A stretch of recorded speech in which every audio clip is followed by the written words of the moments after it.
Halo, assalamualaikum warahmatullahi wabarakatuh. Bolo-boloku, para petani semuanya, para pekerja proyek semuanya, bolo-bolo yang setia di channel Anas Maufuri.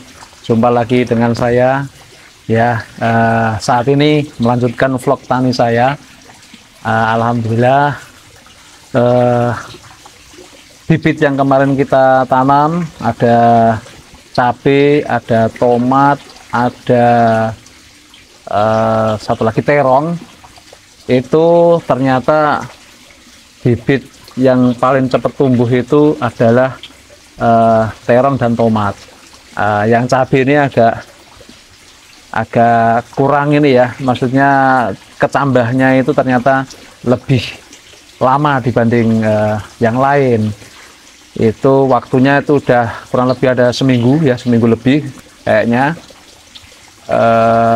Dan nanti kita lanjutkan ya. Saya sekarang akan membuat media tanam karena sudah sudah disemai bibit-bibit itu. Selanjutnya saya persiapkan dulu media tanamnya sehingga nanti ketika usianya udah cukup dewasa atau cukup remaja lah ya, itu bisa saya mulai tanam di media tanam. Saya rencana mau menanamnya menggunakan polybag ya, menggunakan polybag karena mungkin lahannya tidak luas, jadi saya mau menggunakan polybag gitu ya. Ini 35 cm kali 35 cm seperti ini ya gedenya ya.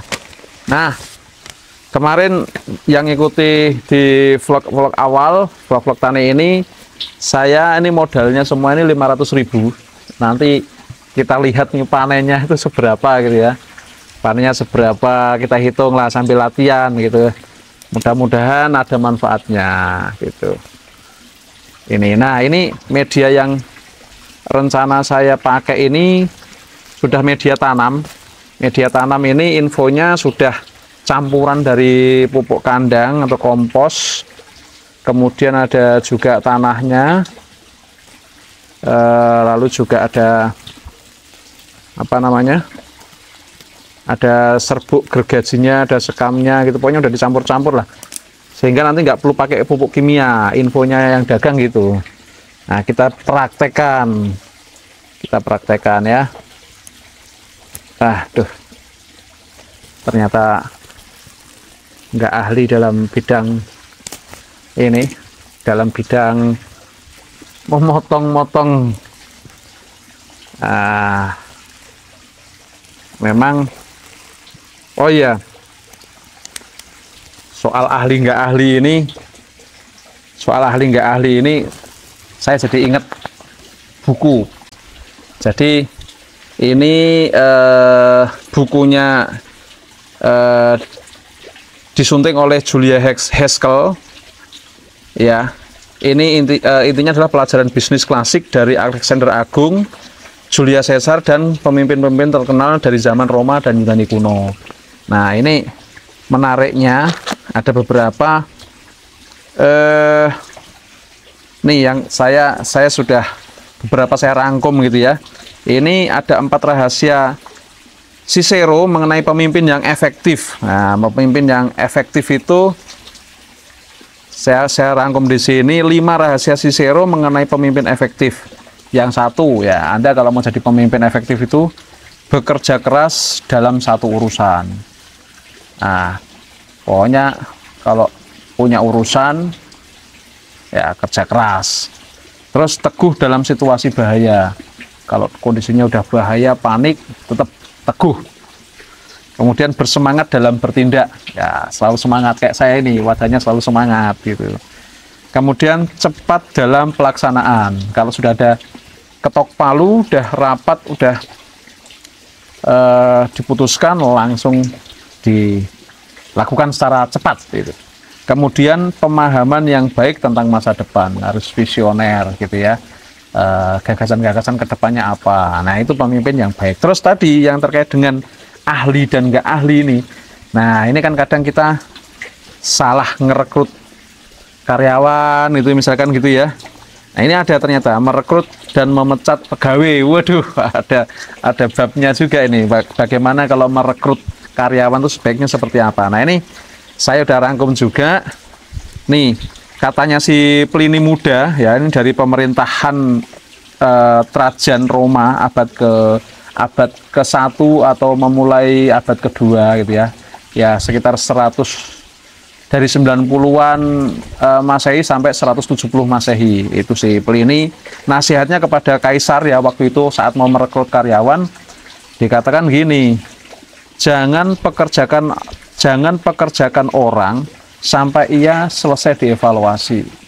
Wah, jadi udah bener itu kalau ketika ada karyawan yang masuk itu sebenarnya memang bener ada training dulu, OJT ya, OJT adalah orientasi masa training lah, intinya di training dulu. Nah, on job training ya. Jadi dievaluasi dulu baru dia dikerjakan. Nah, biasanya gitu. Terus jika ia masih fresh graduate, nah ini jika ia masih fresh graduate, latih ia setiap hari sampai ia mampu mengukur kinerjanya sendiri, serta ia mampu menyadari bahwa pekerjaannya dibayar atas kinerjanya dengan uang, bukan dengan cuma-cuma. Oh gitu ya. Jadi kalau kita ngerekrut ya fresh graduate gitu, nah sebagai pemimpin harus ngajari, dilatih. Sebenarnya kalau nyambung dari pertama tadi, harusnya di masa pelatihan itu sebenarnya dia belum layak disebut sebagai pekerja karena masih training. Ya, dilatih sampai dia mampu menyadari kinerjanya. Aku nih sebenarnya udah bisa atau belum nih, gitu. Terus dia sudah sadar bahwa aku ini nanti kerja dibayar itu atas kerjaanku loh ya, hasil kerjaanku. Dan bayarnya pakai uang, bukan cuma-cuma, gitu harusnya. Teorinya sih menarik juga ini, teorinya si Pliny ya, Pliny Muda ya. Ya. Terus selanjutnya, kandidat pekerja sebaiknya membangun kurikulum vitae dengan kerja keras ya, sehingga ia layak dihargai. Nah, para pelamar kerja ini daripada Anda nunggu diajak temen di telepon, ayo aku diajak kerja. Sebaiknya Anda itu menulis kurikulum vitae Anda dengan kerja keras, apapun itu.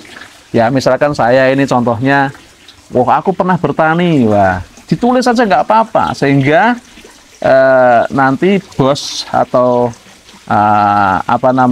HRD ya, itu tuh sudah tahu gitu loh karakternya Anda gitu, terus portofolio Anda itu seperti apa.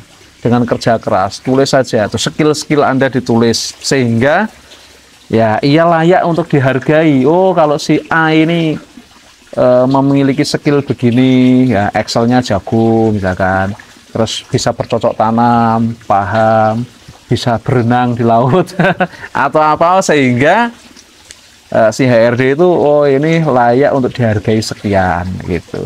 Jangan kosongan, kurikulum vitae setengah halaman. Kalau bisa tuh yang banyak sehingga menarik gitu. Kemudian perhatikan kebiasaan personal mereka sehari-hari. Nah, ini bagi HRD atau bagi calon bos, kalau mau merekrut karyawan, perhatikan kebiasaan dia sehari-hari. Ya mungkin zaman sekarang kalau nggak kenal ya bisa lihat di IG-nya. Kosongan enggak, jangan postingannya kosong atau terkunci atau apa, tapi itu memang personal ya nggak apa-apa ya. Tapi kalau nasihatnya si Pliny Muda itu gitu, harus diamati kebiasaan sehari-harinya seperti apa. Bahkan di dalam buku ini diceritakan minumnya seperti apa, makannya seperti apa, kalau ngomong seperti apa gitu loh, luar biasa. Bahkan di sini dalam buku ini mungkin teman-teman nanti bisa cari ya bukunya ini ya. Ini dia sampai mengeluhkan juga Pliny Muda itu bahwa nyari karyawan yang nggak suka minum-minuman atau nggak mabuk-mabukan itu waktu itu susah gitu loh. Nah gitu. Terus apalagi nih? Nah, setelah sudah dipelajari semua tadi, buat tawaran yang layak untuk mereka. Layak loh ya. Layak itu artinya ya nggak kebesaran, nggak kekecilan, ya pas dengan apa yang dia miliki, skillnya gitu. Wah, jadi ada bekas buku dikit ya. Nah, jadi kembali ke sini tadi, kembali ke tanaman. Nah, hari ini saya ya bisa dikatakan membangun kurikulum vitae, bahwa saya juga belajar tanaman gitu, karena di proyek itu juga penting. Di proyek itu bukan hanya struktur ya, bukan hanya arsitektur, tapi ada landscape. Nah, landscape ini ya seorang pemimpin atau orang proyek, ya bolo-bolo proyek juga harus mengetahui tanamannya seperti apa, dia hidup atau enggak, ya nutrisinya gitu loh. Ya, gitu.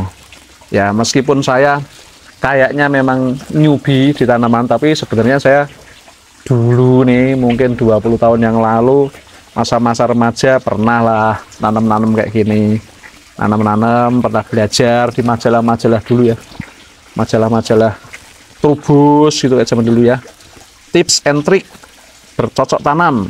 Waktu itu saya nanam cabai pernah, nanam jati juga pernah. Sekarang cabai, jati saya ada yang gede-gede gitu. Dulu tuh sekitar usia saya masih belasan tahun saya nanam. Ya jatinya berarti usianya udah 20-an tahun itu, luar biasa kan? Itu kayaknya ya seneng gitu loh, ya nggak usah ditebang, biarin aja tanam gitu. Sehingga kalau teman-teman atau bolo-bolo proyek yang suka dengan tanaman, biasa nanam, setidaknya kalau waktu ada proyek itu juga memikirkan bagaimana lahan yang kita bangun itu nanti proporsional dibangunnya. Proporsional itu ya memang bangunannya butuh lahannya seberapa, fasilitas umumnya seperti apa, dan penghijauannya seberapa, itu proporsional. Enggak langsung hanya berpikirnya bangunan fisik saja, tapi juga ekosistem tanamannya juga dipikirkan. Itu punya kepekaan gitu. Itu jadi saya juga kalau melihat di proyek ada tanaman-tanaman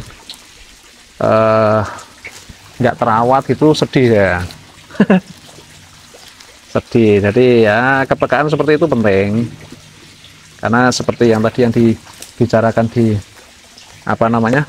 buku ini, kata Aristoteles ya, ini menarik nih buku ini sangat menarik. Oke, ini sudah, nah posisinya nih,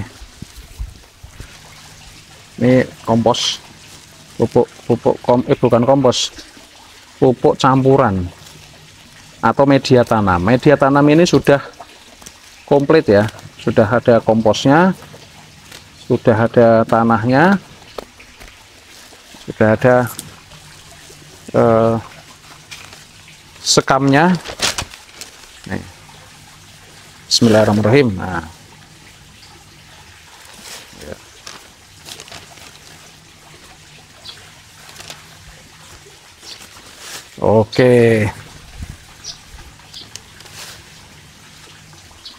Oke bolo, videonya agak dijauhin, dibikin agak kayak time lapse gitu, kasih musik. Oke, siap. Kawan-kawan, mari kita kerja di ladang, kau dan aku di bawah sinar mentari. Gali tanam-tanam bibit cinta, sawah dan kebun menanti. Bersama kita tanam harapan, hijaukan bumi jadi impian. Matahari bersinar penuh cinta, dengan alam kita bersatu padu. Bertani yuk bersama-sama, panen cinta dan juga bahagia. Reggae irama sambil bekerja, bersama raih hari esok ceria. Setiap pagi bangkitkan semangat dengan pasir dan lumpur di telapak tangan. Kerjamu takkan sia-sia, tanah ini penuh berkah, percaya.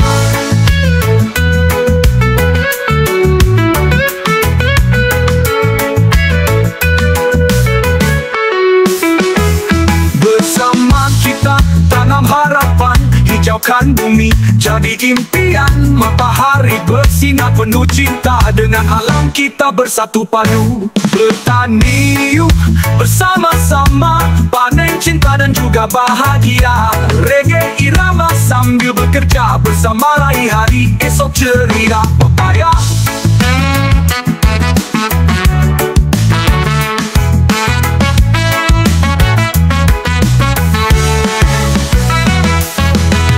setiap biji yang kita tanam akan tumbuh dengan penuh harap. Luaskan senyuman di wajah kita, bersama alam hidup ceria.